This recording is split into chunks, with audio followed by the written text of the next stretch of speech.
지저스 온 예수님은 누구신가 벌써 5번째 시간입니다. 오늘 여러분과 나누고 싶은 예수님의 자기소개는 예수는 힘이다. 이 말씀을 좀 여러분과 나누고 싶습니다. 말씀 나눌 준비가 되셨습니까? 아멘. 마음을 준비해 주시고요. 여러분들 함께 찬양하시는 가운데 여러분들의 영혼이 이미 새롭게 되었습니다. 믿으십시오. 하나님의 영은 우리의 찬양 가운데 임하시고요, 찬양 가운데 우리 가운데 역사하셔서 우리의 마음밭을 이미 좋은 밭으로 만드셨어요. 아멘이죠. 지금 혹시 여러분들 마음에 염려라는 가시덤불이 있거나 세상 유혹이라는 많은 다른 것들이 있다면 성령님의 이름으로 내어 쫓으시고요, 오직 하나님의 말씀만 집중하십시오. 그 말씀이 여러분의 삶을 새롭게 할 것이고요, 오늘 만난 그 예수님이 여러분의 인생을 바꿔낼 것입니다. 사랑하는 여러분, 오늘 제가 말씀을 나누기 전에 여러분께 진지하게 고백할 사실이 하나 있습니다. 진지하게 들어주셔야 되고요. 어차피 제가 편집하면 되니까 찍는 건 계속 찍으세요. 네. 놀라지 마십시오. 놀라시면 안 됩니다. 네. 여러분, 저는 사실 닭입니다. 진짜 안 놀라시네요? 믿으세요? 네. 저랑 7년째 사역하니까 너무 믿음이 좋아지셨네요. 전 사실 닭이에요. 닭. 사람처럼 보이시죠? 전 닭입니다. 제 얘기를 좀 드릴게요. 간증입니다. 33년 전에 저는 경기도 가평에 있는 어떤 교회 앞마당에서 키우던 닭이었어요. 늘 새벽이면 마을 사람들이 새벽 기도에 오게 하려고 새벽마다 열심히 울어댔습니다. 쉴 새 없이 울었습니다. 새벽 기도에 다 나올 수 있도록. 그런데 어느 날 예수님께서 저에게 나타나시더니 그동안 수고가 많았다면서 제가 인간이 될 수 있는 그 은혜를 허락해 주시겠다고. 그래서 33년 전에 제가 경기도 가평에 있는 모 마당에서 사람이 되었습니다. 그리고 이건 정말 비밀인데요, 어디 가서 얘기하지 마세요. 그래서 저 나름 만나기 위해서 목사니까요, 저는 아직도 아침이면 알을 낳습니다. 네. 너무 재미없죠? 믿어지세요? 제가 약간 닭처럼 생기긴 했어요. 저게 고등학교 3년 내내 별명이 치킨이었거든요. 제가 보시다시피 얼굴은 작고 이 밑으로 내려오서 점점 이렇게 이렇게 너무 훑어보지 마시고요. 네, 제가 이렇게 하고 고등학교 때 살이 엄청 쪘었어요. 지금보다 한 10kg 이상 살이 쪘었기 때문에 친구들이 저를 보면 치킨이 생각난다고. 닭이 이렇게 머리가 조그맣고 엉덩이가 이렇게 막 크고 이렇게 저중심 설계로 되어 있으니까. 그래서 아무튼 그런데 뭐 여러분들이 저한테 반응해 주시려고 믿어진다고 하지만 전혀 믿어지지 않고, 무슨 설교 초입부터 저렇게 말도 안 되고 재미도 없고 농담도 아닌 이상한 이야기를 저렇게 할까 하시죠. 여러분들, 지금 제가 여러분들 뭐라고 말했습니까? 저는 33년 전에 닭이었고 예수님의 은혜로 제가 사람이 되었고, 지금도 여러분들은 볼 수 없지만 아침마다 알을 낳는다는 말도 안 되는 이야기를 했어요. 여러분, 믿어지세요? 못 믿으시겠죠? 근데 여러분, 예수께서 부활하신 거 믿으세요? 우리 나비호시 예배자님 너무 정직하세요. 네. 아니, 정말 믿으시는 분 한번 손 들어주시겠어요? 난 예수 그리스도의 부활을 믿습니다. 우리끼리니까 우리 거의 다 믿으세요 지금. 네. 은영이 저 요만큼 믿으세요? 예수님께서 부활하신 거 믿으시죠? 근데 제가 닭인 건 왜 안 믿으세요? 둘 다 사실 말이 안 되는 이야기이지 않습니까? 제가 이제 낱낱이 한번 여러분들이 얼만큼 예수의 부활에 대해서 잘 믿고 계시냐 한번 점검해 볼게요. 제가 지금 닭이었고 알을 낳았다는 거 이 중에서 믿을 분들이 한 사람도 없습니다. 만약에 정말 여러분들이 새벽 4시에 제가 알을 낳는 모습을 변화산 새벽 기도회 때 이렇게 몰래 합숙 중인 저를 보시다가 어머 진짜 알을 낳네라고 보신다면 모를까, 본 적이 없다고 한다면 여러분 믿을 수 있겠어요, 없겠어요? 못 믿겠죠. 말이 안 되잖아요. 근데 여러분, 마찬가지예요. 예수께서 부활하셨다는 거, 예수님이 어떻게 돌아가셨죠?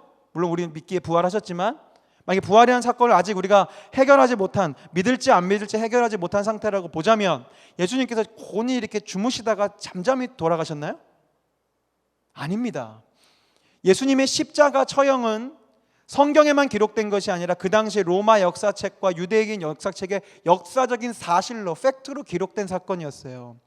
예수라고 불리는 사람이 자칭 유대인의 왕이라고 하여 십자가에 못 박혔고, 로마 말과 헬라어와 그 당시 히브리어로 그 다 명패를 세울 만큼 그 모든 역사에 기록되어진 하나의 분명한 사건이었습니다. 예수는 반역죄와 여러 가지 신성모독죄의 그 모든 죄 항목들을 뒤집어 쓰고 사형을 당했어요. 여러분 잘 아시다시피 십자가의 처형이죠. 물과 피를 온전히 쏟아내서 고통 가운데, 가장 극심한 고통 가운데에 죽는 것이고요. 여러분 성경을 통해서 보셨겠지만 마지막에 로마 병사가 예수님의 배를 찔러서 모든 물과 피를 쏟아낼 만큼 더 이상 생명에 다시 살아날 수 있는 원동력, 물과 피가 전혀 없을 정도로 예수님은 모든 것을 다 십자가 위에서 우리를 위해 흘리셨습니다. 간혹가다 여러분들 뉴스를 보면 수술 중에 잠시 심장이 멎거나 죽었다고 판정을 하고 이렇게 제가 명칭 모르겠지만 이렇게 덮었는데 다시 심장이 뛰거나 일어나는 경우들이 간혹 있기도 하고, 믿거나 말거나 해서 이야기에는 관 속에 넣는데 막 관을 두드려서 나온 그런 이야기가 있다고 하지만 대개의 경우에는 아주 곱게 돌아가시거나 다시 생명을 살 수 있는 요소들이 몸 안에 있을 경우에 그런 일들이 가능하죠. 근데 우리 예수님께서 십자가에 달리실 때는 전혀 생명의 가망성은 제로에 가까워서, 아니죠, 그냥 제로였죠. 그리고 예수님이 그렇게 십자가에 내리신 후에 한두 시간 뒤에 다시 살아나신 것이 아닙니다. 며칠 만에? 3일 만에. 보통 3일이면 벌써부터 시체가 부패하기 시작합니다. 다시 살아날 수 있는 환경을 조성할 수가 없는 상황이에요. 그 상황에 누가 다시 살아났다고요? 예수께서. 여러분들이 어릴 적부터 여기 중에 모태신앙도 있으시고 정말 예수 그리스도 부활하신 예수님 만나셔서 이 이야기가 진짜로 너무나 믿어지시겠지만, 우리 나비오십에 나오신 여러분들의 그 열정과 믿음이라면, 근데 한번 그냥 이성적으로만 생각해 보십시오. 십자가 위에서 모든 물과 피를 다 쏟았고요, 이미 그전에는 거의 죽을 만큼 채찍을 맞고 거의 굶은 상태에서 십자가에 달리셨고요, 돌아가셨습니다. 무덤에 들어간 지 3일째 되었습니다. 그런 한 인간이 다시 살아났다는 사실 여러분 믿으실 수 있겠어요?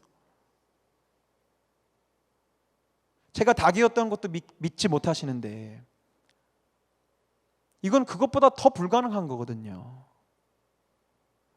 아예 죽었습니다. 이제 생명의 가능성은 제로예요. 무예요.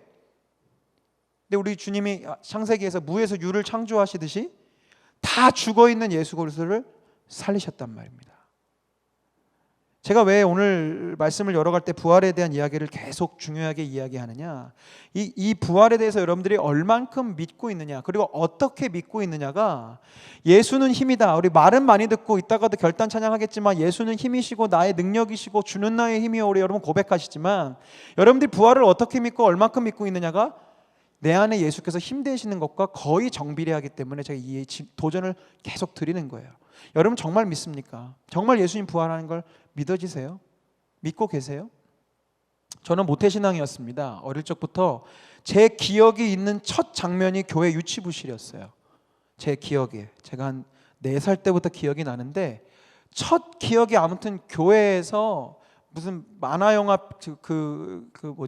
예수님 이야기를 막 틀어주시고, 그때 4살 때 유치부 때 기억이 아직도 나는데, 유치부 선생님이 그렇게 가르쳐 주셨어요. 애들이 이제 출석을 독려하시기 위해서 하셨겠지만, 너희들이 출석하는 건 천국의 계단을 쌓는 것과 똑같아서 다음 주에 빠지면 계단 하나가 없어진다는 거예요.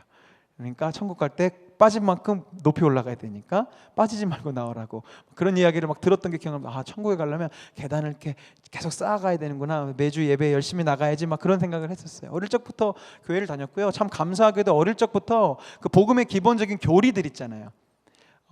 그런 인격적으로 예수님 만나는 그 이전에 교리, 예수님께서 이 땅에 이렇게 오셨고 십자가에 지셨고 부활하셨고 했던 내용들이 나이를 먹어가면서 그냥 크게 어렵지 않게 믿어졌어요. 인정이 되어졌어요.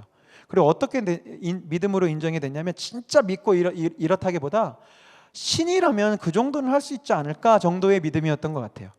신이라면 말로 천지창조하는 거 어렵지 않겠지, 말로 다시 살아나는 거 어렵지 않겠지, 신이니까 승천하는 거 어렵지 않겠지라고 생각했어요. 그런데 조금씩 나이를 먹어가고 대학교에 딱 올라갔는데 문득 제 안에서 의문이 생기는 겁니다. 어떤 의문이냐면, 진짜일까?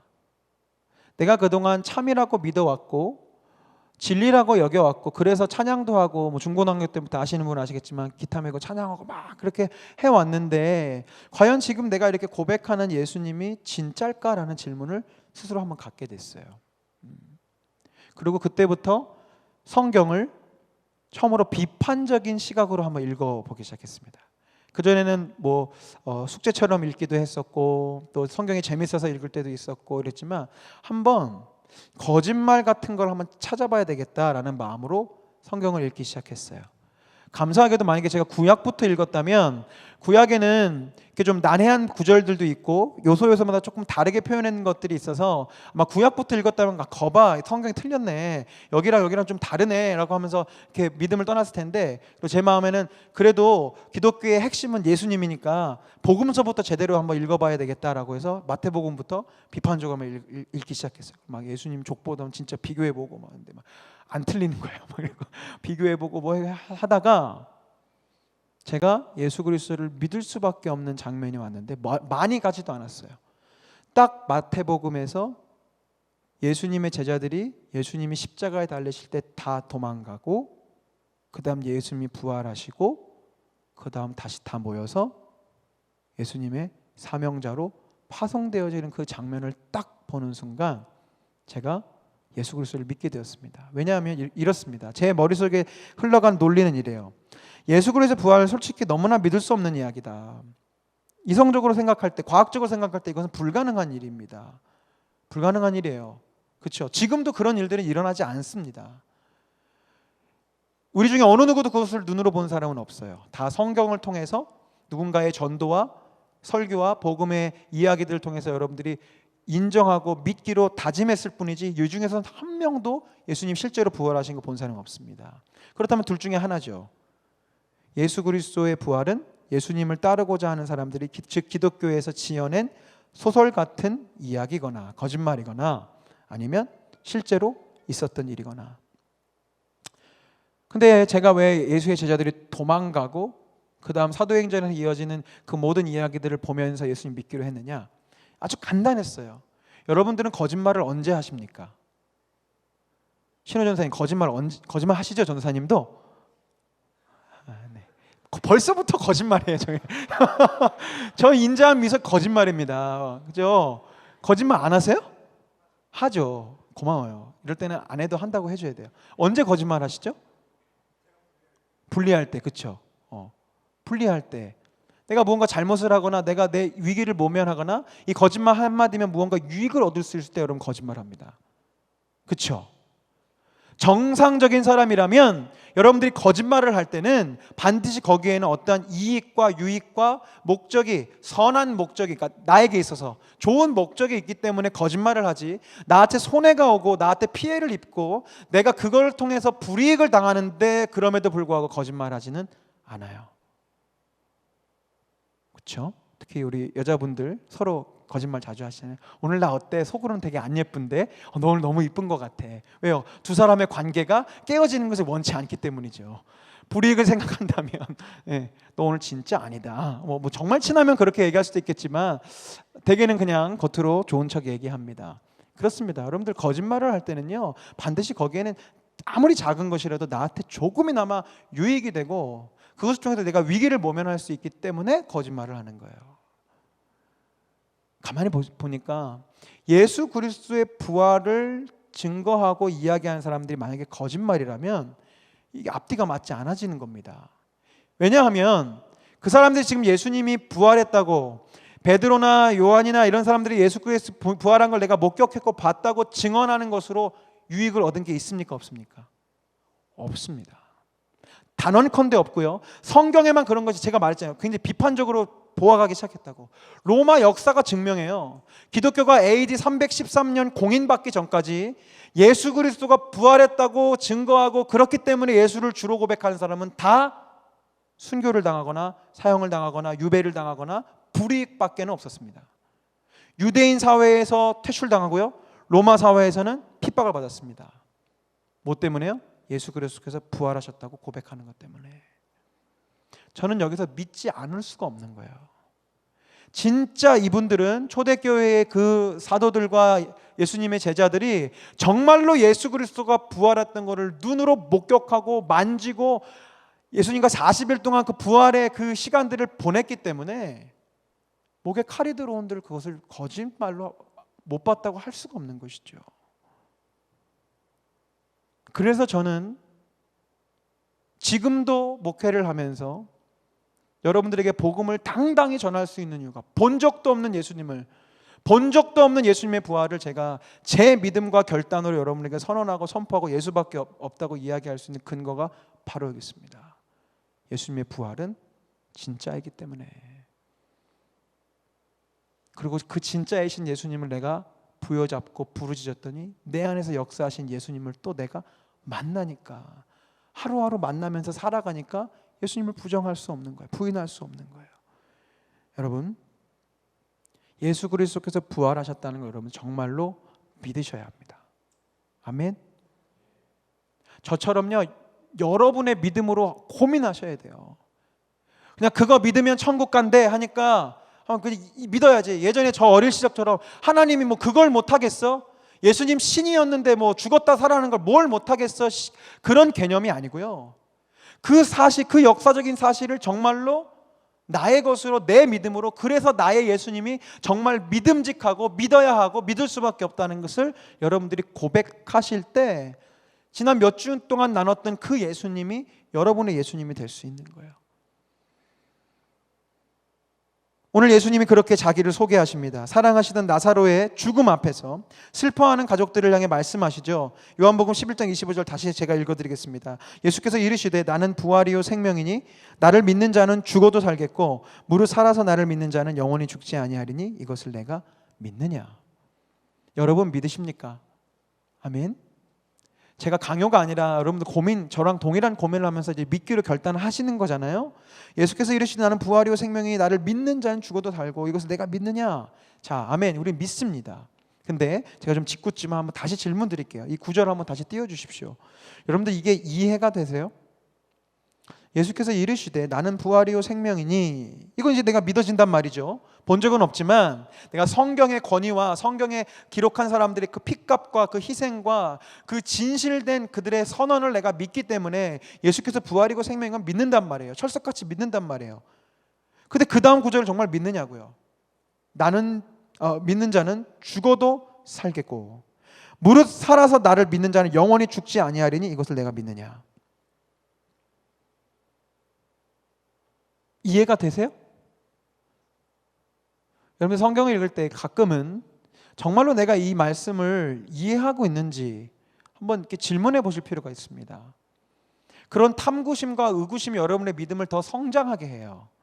물론 그냥 성경 자체가 우리에게 읽는 유익이 있기 때문에 물론 이해되지 않은 부분을 늘 이렇게 걸고 넘어지면서 어려우실 필요는 없지만 가끔 큐티를 하시거나 아니면 좀 이렇게 성경을 읽다가 정말 궁금한 부분에 대해서는 탐구하시고 읽고, 여러분 스스로 답을 내리기 어렵다면 여러분 가까운 곳에 있는 목회자들이나 영적인 멘토를 찾아가서 물어보시고 함께 고민하실 필요가 있어요. 자, 이 구절 문맥적으로 보면 사실 이해하기가 어렵습니다. 나는 부활이요 생명이 나를 믿는 자는, 그럼 여기 믿는 자에 누가 들어갑니까? 베드로, 바울, 요한, 무수히 많은 초대교회 성도들 들어가죠. 그들은 정말 예수님 부활하신 거 믿었잖아요. 근데 그들이 죽었는데 살았습니까? 바울이 순교를 당했는데 다시 막 목이 붙었나요? 베드로가 막 십자가에 거꾸로 매달렸는데 그 다음날 다시 예수님처럼 살아났나요? 그렇지 않잖아요. 무릇 살아서 나를 믿는 영원히 죽지 아니하리니, 베드로, 바울, 요한 살아서 예수님 믿었는데 다 죽었거든요. 자, 이해가 되십니까? 저는 여기서 여러분들에게 말씀드리고 싶습니다. 성경에서 이야기하는 죽음은요, 두 가지 차원으로 여러분 해석하셔야 돼요. 하나는 무엇이냐면 생물학적 죽음과 영원한 죽음, 영적인 죽음이에요. 근데 지금 여기서 말하는 죽음은 두 가지 차원이죠. 나를 믿는 자는 죽어도의 이 죽어도는 생물학적 죽음입니다. 우리는 모든 사람들은 생물학적으로 죽습니다. 그런데 성경 다른 구절에도 있지만 우리에게는 둘째 사망이라는 것이 있어요. 첫 번 죽는 것, 생물학적 죽음은 누구에게나 해당되고 있습니다. 이 중에서 그 죽음을 피해 가실 분들은 한 사람도 없습니다. 이 중에서 생물학적으로 영원히 사실 수 있는 분은 단 한 사람도 없어요. 우리는 모두 다 죽게 될 거예요. 그런데 그 이후에 둘째 사망과 심판과 지옥에 들어갈 인생과 영원한 생명의 삶을 살아갈 인생은 다르다는 거예요. 이거를 믿으시냐는 거예요. 아멘. 너무나 기본적인 천국에 대한 교리이지만 이제 말씀드릴게요. 예수 그리스도께서 부활이심을 믿는 사람만이 천국을 실제로 믿을 수 있는 거예요. 그냥 무턱대고 좋은 데가 있겠지, 내가 죽으면 어디 갈 데가 있을 거야, 이 정도 믿음으로는 여러분 이 세상에서 결코 승리할 수 없습니다.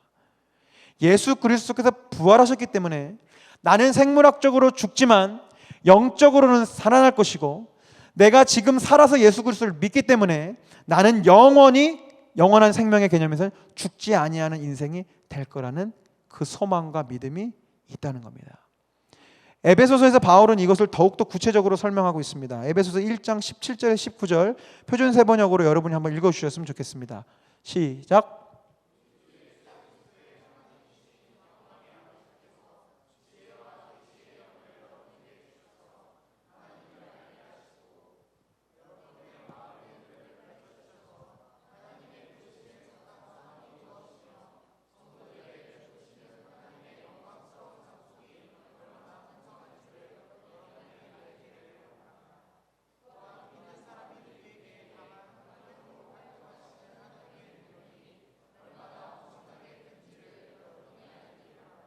아멘.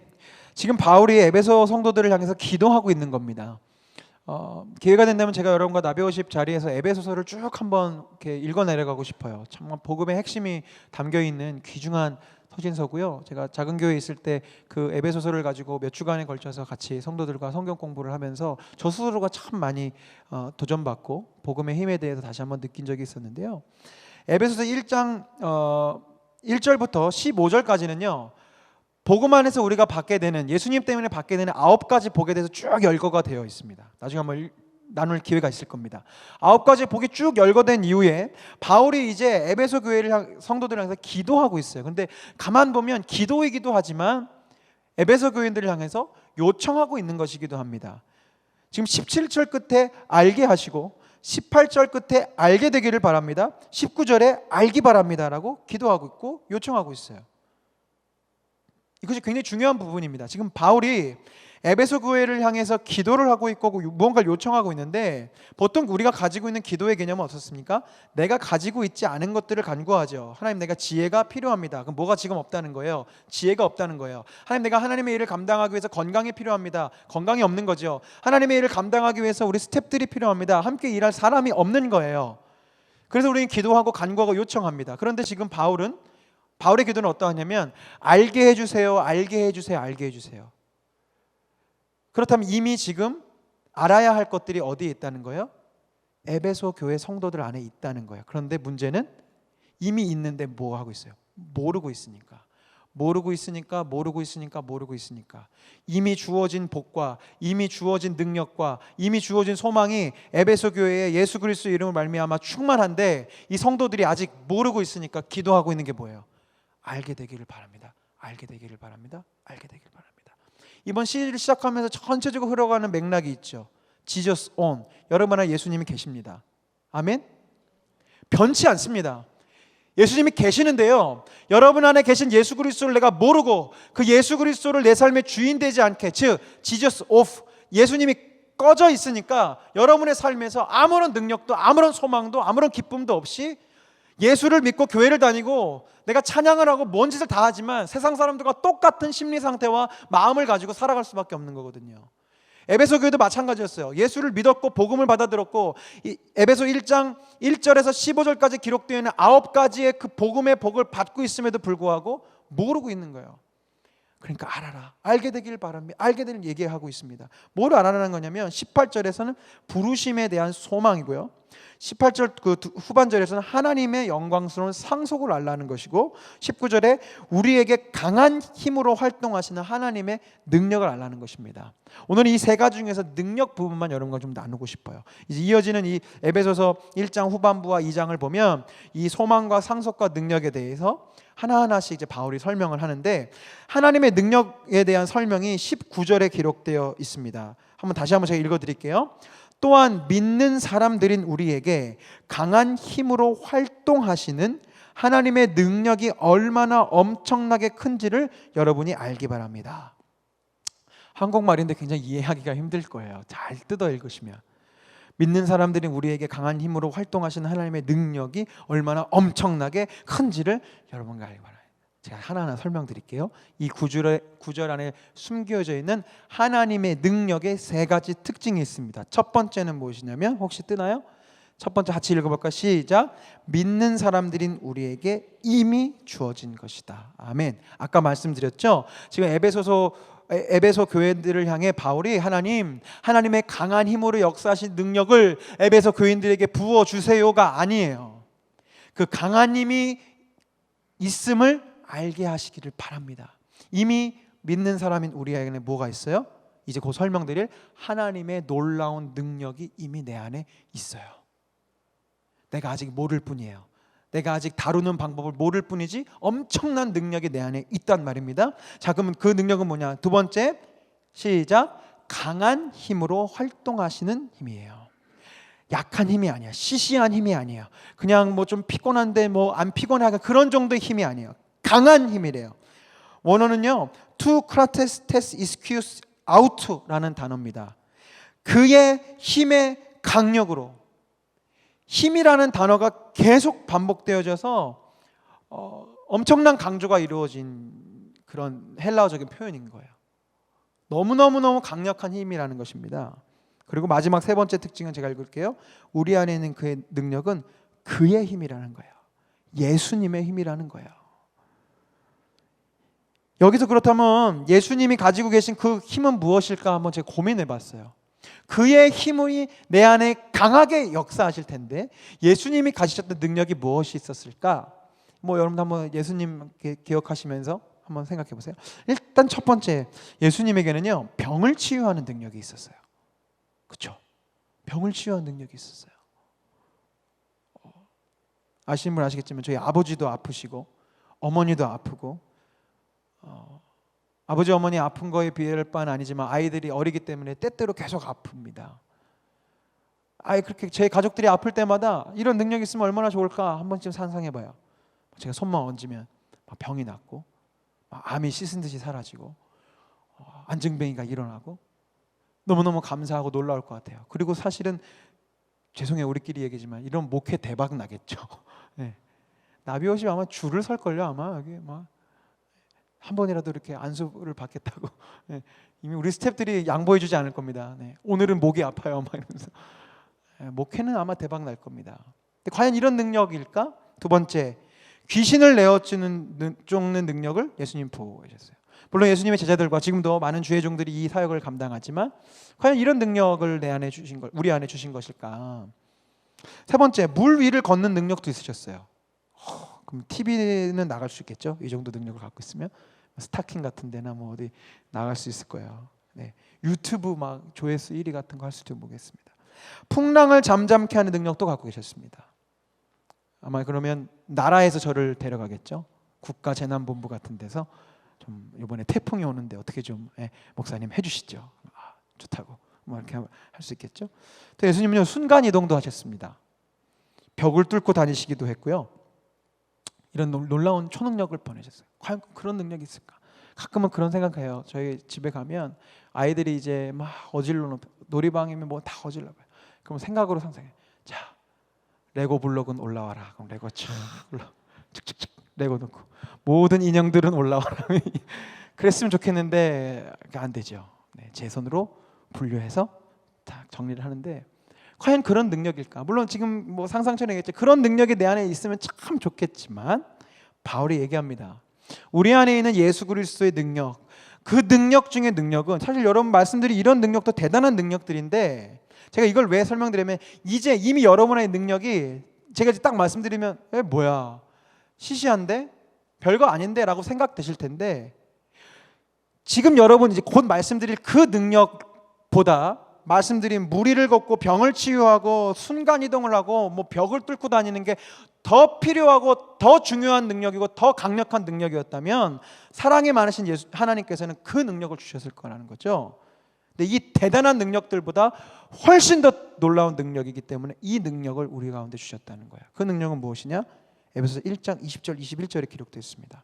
하나님께서는 이 능력을 그리스도 안에 발휘하셔서 그분을 죽은 사람들 가운데서 살리시고 하늘에서 자기의 오른쪽에 앉히셔서 모든 정권과 권세와 능력과 주권 위에 그리고 이 세상뿐만 아니라 오는 세상에서 일컬을 모든 이름 위에 뛰어나게 하셨습니다. 아멘. 어떤 능력인가요?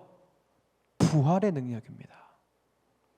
예수님이 병을 치유하고 귀신도 내어쫓고 무리도 걷고 풍랑을 잠잠케 하고 순간이동하고 벽을 뚫는 놀라운 능력을 벌이셨지만 그 능력들을 성경 이야기하지 않고 어떤 능력을 하나님이 예수 안에서 발휘시키셨냐면 부활의 능력이었어요. 가만히 보면요, 어렵긴 해도요 나머지 능력들 인간의 힘으로 지식으로 어느 정도 할 수 있습니다. 다시 말씀드릴까요? 병을 치유하는 능력 의술이 발달되면 가능합니다. 귀신을 내어쫓는 것도 마찬가지죠. 물론 예수 그리스도의 이름으로 귀신을 내어쫓는 그런 일들도 있지만 세상에 다른 많은 미신적인 많은 방법들로도 문제가 해결되면 귀신은 귀신들끼리 지들끼리 막 하니까요. 무리를 걷지는 못해도 우리는 현대 과학이 발달하면서 물 위를 다니는 건 문제가 되지 않게 되었습니다. 풍랑을 잠잠케 하는 것도 적절한 어떤 그런 것들을 통해서 잘 대비하면서 살아가고 있고요. 순간이동하고 벽을 뚫는 거 그렇게 초능력은 아니지만 우리가 원하고자 하면 빠른 시간 안에 점점 움직이고 하는 세대를 살고 있어요. 그런데 지금 이 세대가 이 인간들이 이 세상에 하지 못하는 것이 무엇이냐면 부활의 능력이에요. 이것은 따라 할 수도 없고 인간의 스스로의 힘으로는 되어지지 않습니다. 근데 이 놀라운 능력이 누구에게 있다고요? 우리에게 있다고요. 믿으십니까? 믿으십니까? 이걸 이제 정말로 이제 어떻게 믿는지를 말씀드릴게요. 아까도 말씀드렸죠. 이 믿음은 그냥 무비판적으로 생물학적 죽음이 없다, 내가 이제 늙지 않고 죽지 않는다의 힘이 아니에요. 영적인 영원한 생명에 대한 개념과 내가 영적으로 영원히 살 수 있고 주님과 함께 저 천국에서 그리고 다시 올 하나님의 나라에서 내가 하나님과 함께 살아갈 수 있다라는 그 믿음과 그 소망의 능력을 일컫는 것입니다. 보십시오. 이 부활의 능력을 믿는 사람들은 어떤지 아세요? 완전히 죽고요, 완전히 소망이 끊어지고 완전히 다 망했는데 더 이상 소망이 없고 더 이상 살아날 희망이 없고 다시는 일어날 수 있는 여건이 없는데 이 부활의 능력을 품고 있는 사람들은요, 그 상황 가운데 다시 일어납니다. 모든 소망이 끊어졌다고 이야기하고 모든 것이 다 종료되었다고 이야기하는데 이 부활의 능력을 실제로 갖고 있는 사람들은요, 다시 일어나요. 그래서 다시 하나님의 일을 감당합니다. 분명 사단이 우리를 다 죽여버린 것 같은데, 모든 소망을 빼앗아 버린 것 같은데, 이 하나님의 능력을 실제로 갖고 있는 믿음의 사람들은 다시 일어나요. 그리고 그들은 죽음을 두려워하지 않습니다. 초대교회가 왜 초대교회 될 수 있었느냐? 이유는 단 한 가지였어요. 그들은 용기가 많아서 죽음을 두려워하지 않은 게 아니에요, 여러분. 잘 아셔야 됩니다. 그들은 정말로 부활하신 예수님을 보고 느끼고 경험했어요. 정말로 죽음이 아무것도 아니라는 걸, 예수 그리스도 안에서는 죽음이 아무것도 아니라는 것을 그들이 믿었어요. 예수님처럼 지금 죽어도 다시 살아날 수 있다는 것을 지식이 아니라 어떤 인간적인 결단이 아니라 정말로 보고 믿었기 때문에 지금 예수 믿는 것 때문에 불이익을 당하고 죽는다는 것이 그들에게는 아무런 문제가 되지 않았어요. 그러니까 기꺼이 죽기 시작하죠. 하나님의 나라를 위해서 목숨을 바치기 시작해요. 매를 맞아도 죽지 않는다면 다시 일어나서 복음을 전하고요, 핍박을 당해도, 내가 유대교인에서 퇴출을 당해도 내가 부활하신 예수님을 믿기 때문에 그 절망이 자기를 넘어뜨릴 수 없는 거예요. 다시 일어나고 다시 일어나고 다시 일어나서 하나님의 나라가 확장됩니다. 그런데 어느 순간 이 부활의 신앙이, 부활의 믿음이 싹 사라졌어요. 말씀드린 기독교가 공인되고 예수 믿는 걸로 인해서 불이익을 당하지 않게 되자 믿음이 조금씩 변질됩니다. 부활의 믿음은 없어도 돼요. 부활의 능력은 없어도 돼요. 절망 가운데 다시 일어날 이유도 없습니다. 예수를 그냥 교리로만 믿고 종교생활로 믿고 성당에서 미사 드리고 성만찬에 떡과 포도주를 받아 먹으면 그것으로 구원이 이루어졌다고 생각하면서 점점 그렇게 100년, 200년, 300년 지나면서 어떻게 돼요? 진실한 그리스도인들은 점점 없어지는 겁니다. 왜냐하면 자신의 삶에서 부활의 능력이 있을 필요가 없거든요. 오늘날 우리가 살아가는 세대도 마찬가지입니다. 여러분들 안에 이미 있는 그 부활의 능력, 이제 여러분 결론처럼 말씀드린 예수 그리스도의 힘에 대해서 정말로 여러분들이 하나님의 나라와 하나님의 영광을 위해서 주님을 위해서 내 인생을 드리겠다고 결단하지 않는 이상 이 힘은 필요가 없습니다. 나를 힘들게 하면 왜 거기서 다시 일어납니까? 거기서 도망 나가거나 직장을 그만두거나 그 친구랑 헤어지거나 이혼하거나 갈라서거나 싸워버리고 나오면 그만이죠. 나를 편안하고 안락하게 해줄 수 있다면 거길 가지. 왜 넘어지고 쓰러졌는데 거기서 다시 일어날 이유가 뭐가 있습니까? 전혀 없죠. 근데 적어도 우리 나비워십에서 이렇게 여러분과 복음을 나누는 여러분들에게 도전드리고 싶은 것이 있어요. 이제 여러분의 인생에서 여러분과 함께 하나님과 함께 이 길을 걸어가실 때 여러분 진정 복음을 위해서 주님을 위해서 살아가시고자 한다면 어려움과 넘어짐이 있을 수밖에 없어요. 근데 여러분의 의지로 다시 일어나는 게 아니에요. 내가 건강하기 때문에 두들겨 맞았는데 내가 건강하니까 일어나는 거 아니에요. 내 마음의 맷집이 엄청 강해졌네. 그래서 일어나는 게 아닙니다. 여러분, 무엇 때문에 여러분 다시 일어나실 수 있는지 아세요? 내 안에 예수 그리스도의 부활의 능력이 있기 때문에 다시 일어나는 거예요.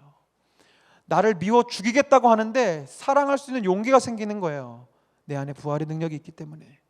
내가 예수님 때문에 배가 고프고 힘들고 어렵지만 그 지체를 위해서 내 걸 더 나눠줄 수 있는 이유가 무엇이느냐? 내 의지가 강력해서가 아니에요. 내 안에 죽음을 두려워하지 아니하는 부활의 능력이 살아 움직이기 때문에 내가 지금 죽어도 저 영혼을 위해서 내 것을 주겠다는 용기가 나올 수 있는 것이죠. 사랑하는 여러분, 말씀을 마무리하겠습니다. 우리에게 이미 이 능력이 있습니다. 믿으십시오. 믿으세요. 혹시 여러분이 절망 가운데 계십니까? 너무너무 힘들고 어려워서 믿음의 길을 포기하고 싶으실 때가 오나요? 그때마다 상황을 보지 마시고요, 여러분 안에서 여러분을 다시 일으키실 수 있는 예수 그리스도를 붙잡으세요. 그리고 이 땅에서의 삶이 전부가 아니라는 그 소망을, 천국에 대한 소망을 이 부활신앙을 가지고 실제로 부어잡아 보세요. 얼마나 미련한 인생입니까? 만약에 여러분은 천국을 모르고 산다고 하면 그 인생들이 얼마나 미련한 인생이에요. 이 땅이 전부가 아닌데, 이 땅에서 삶이 전부인 줄 알고 이 땅에서 무언가 이루어 보려고 누군가를 짓밟고 짓밟힘을 당하고 상처받고 상처 주고 그렇게 해서 얻는 게 뭐가 있나요? 그렇게 열심히 돈 벌어서 그 돈 때문에 자식들이 싸우고, 돈을 버느라 내 건강은 망가지고, 관계는 무너지고, 명예를 얻기 위해서 누군가를 죽여야만 하고, 권력을 얻기 위해서 누군가를 짓밟아야 하는 그런 인생들을 왜 우리는 살아가고 있나요? 부활을 모르기 때문에 그렇습니다. 어릴 적 동화책에서 읽는 그 천국 말고요, 부활의 그 능력 때문에 내가 저 천국에서 주님과 함께 다시 살겠다라는 그 소망이 여러분에게 있는 한, 여러분은 이 세상의 그 누구도 여러분들을 흔들 수 없습니다. 죽어도 괜찮다는데 누가 건드려요? 내 죽음으로 하나님께 영광을 돌리겠다는데 누가 우리를 막을 수 있겠습니까? 말씀이 계속 길어지면 여러분, 천국의 소망을 부여잡으십시오. C.S. 루이스는 순전한 기독교에서 이런 말을 했다고 합니다. 우리가 이 땅을 바꿀 힘을 잃어버린 것은 천국의 소망을 잃어버렸기 때문이다. 여러분들 안에 부활의 능력과 천국의 소망, 다시 살 수 있어. 내가 지금 죽지만 예수님처럼 다시 살아날 수 있어. 내가 지금 생물학적으로는 죽지만 영적으로는 영원히 살 수 있어. 이 소망이 없기 때문에 이 땅을 바꿀 용기가 안 나는 거예요. 왜? 이 일을 하면 내가 죽을 것 같거든요. 이 일을 하면 내가 손해볼 것 같고, 이 일을 하면 내가 매를 맞을 것 같고, 내가 이 일을 하면 내 모든 것을 다 빼앗길 것 같으니까 못하는 거예요. 예수를 믿기는 하는데 그 일을 결정적인 순간에 못하는 거예요. 겁이 나서. 여러분, 믿으셔야 합니다. 시대는 바뀌어도 하나님이 쓰시는 사람은 동일해요. 베드로처럼 바울처럼 실제로 살아계신 예수님을 경험하고, 그 예수님의 그 부활의 경험을 내가 했기 때문에 그 부활에 대한 소망을 가지고 누가 나를 때리든지 욕하든지 고난을 준다 할지라도 주의 길로 묵묵히 걸어가는 그 한 사람을 주님은 사용하시지. 아무리 많이 배우고 많은 재정을 갖고 있고 많은 재능을 갖고 있는다 할지라도 정말로 부활의 능력으로 일하는 사람이 아니면 주님은 쓰시지 않습니다. 쓰실 수 없습니다. 사랑하는 여러분, 바울이 믿었던, 바울이 고백했던 그 부활의 예수를 믿으시기 바랍니다. 바울은요, 복음을 전하다가 유대인들에게 돌로 맞아서 거의 죽을 뻔합니다. 사람들이 그를 죽은 줄 알고 질질 끌어서 마을 밖으로 끌어내요. 근데 성경에 어떻게 기록된지 아세요? 바울이 일어나서요, 흙을 털고 다시 그 마을 들어가요. 저는 그 장면을 볼 때 사단이 기겁을 하고 얼굴이 새하얘졌을 것 같아요. 와, 쟤는 어떻게 저렇지? 내가 다 죽여놨는데 어떻게 일어나서 저 마을로 또 들어가지? 바울은 그 마을 들어 또 복음을 전합니다. 바울이 강해서요? 아닙니다. 바울 안에 있는 예수님의 힘, 그 복음의 힘, 부활의 힘이 그를 일으킨 거예요. 여러분, 오뚜기 아시죠? 오뚜기. 아무리 쳐도 일어나요. 오뚜기는 포기하지 않습니다. 치는 사람이 포기하죠. 사단이 이 세상에 여러분들을 치고 유혹하고 핍박하고 조롱하고 계속 치라고 하세요. 여러분 안에 부활의 능력, 부활의 소망이 중심을 잡고 있으면 흔들리긴 하겠죠. 슬프긴 하겠죠. 절망할 수는 있어요. 괜찮아요. 우리는 사람이니까, 연약한 존재니까. 그런데 여러분 안에 있는 그 중심 되신 그리스도께서 여러분 다시 세워주실 거예요. 그러니까 여러분 스스로 포기하지 마세요. 오늘 이 예배를 경험한 분들, 혹시나 여러분 인생을 살다가 정말 어려운 일 때문에 내가 내 생명을 끊어야 되겠다는 생각을 갖게 되면 오늘 이 생각을 기억하세요. 여러분 포기하지 마세요. 지금은 넘어진 것 같아도 주님이 다시 세우십니다. 반드시 세우셔요. 하나님의 계획이 있는 한, 이 땅에서 사명이 있는 한 주님은 반드시 여러분을 다시 세우실 것입니다. 우리 그 예수님을 붙잡았으면 좋겠어요. 우리 예배팀 나와주시고요, 그 예수님을 고백하며 찬양합시다. 예수님은 우리의 힘이십니다. 주님